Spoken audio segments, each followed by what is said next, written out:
Hello, and welcome to another update video on Ethereum. I only want to take a look at the shorter time frame in this video. In the last video, we also talked about the bigger picture, so feel free to check it out. By the way, also on the MCO Global channel, I published a video yesterday in which I covered the weekly chart. So let's take a look at the shorter time frame. Here we're just hitting the pivot again. Yeah, this is the same resistance area that we tested already on Sunday, and basically we stayed below it all weekend.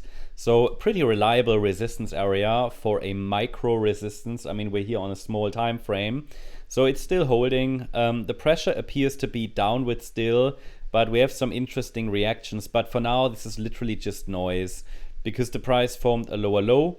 And now it's still a lower high. I mean, it's not a high that formed actually, so we don't really have a rejection yet, but the price has reached exactly the 38.2 Fibonacci retracement at $3,208. So support remains relevant, okay? We actually formed a slightly lower low. Remember what I said to you over the weekend, that we will likely still see further downside. We did get that lower low, but it was apparently just a, you could say, liquidity grab. Guess some stops were triggered there and then a small bounce, but the bounce is too small to be the signal that a more meaningful low has formed. The first sign that a low of sorts, and I'm really only talking about a local low, that a local low has formed would be a break above the initial resistance area, which again is still very relevant and is still being respected. It's between $3,208 and $3,273.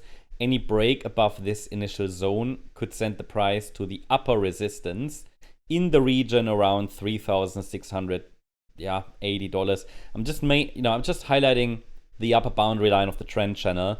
There is also likely going to be some resistance from these previous swing highs from early November around the 3,600 mark.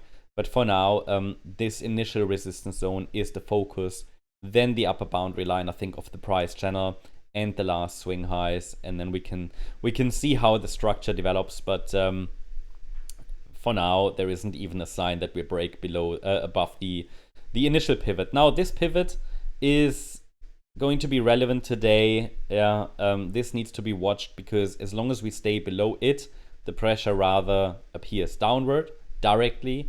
If we break above it, you could say it opens the door to a larger rally in wave C. So it really is an if-then situation here.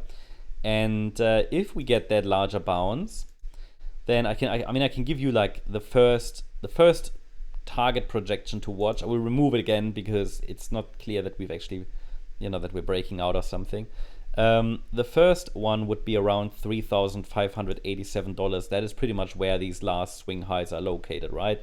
So that's what I'm watching here currently on the Ethereum chart. If we now see a sharp rejection today, break below the swing low from Sunday, that should take us lower, potentially to the lower boundary line of the trend channel, and maybe even towards the 2,620 mark. We should get there sooner or later, but we'll see. I mean, for now, I haven't got any evidence that a meaningful low has formed. I'd like it to, but there is currently no meaningful signal. I keep you updated. Hope you liked the update. If you did, please hit the like button, leave a comment, and subscribe. And if you really like the content, then please check out the channel membership. I also invite you to join us on X for additional updates, charts, news, and much more. We're also very active here, so feel free to use the link in the comment section. Thanks so much. Bye-bye.